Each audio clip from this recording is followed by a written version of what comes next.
Mister x যেদিন প্রথম office করলেন তিনি দেখলেন তার টেবিলে 3টা খাম, তিনি এবং উপরে লেখা কোনো সমস্যায় পড়লে এই খামটি খুলবেন। তো খাম নাম্বার 1 খুললেন তিনি। একটা সময় দেখলেন যে খুবই অবস্থা খারাপ, দেশের মানুষের চাহিদা পূরণ করা যাচ্ছে না, অর্থনীতির অবস্থা খারাপ।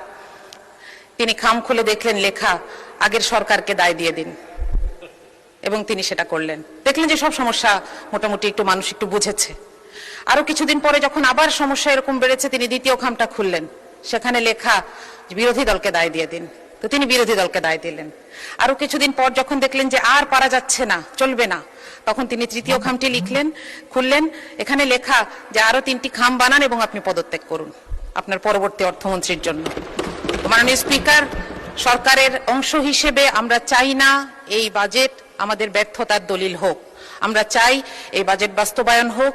এই জন্য এটার যতগুলো অ্যানোমালি আছে, যতগুলো জায়গায় সমস্যা আছে, এগুলোকে দূর করে আমরা সামনে এগোতে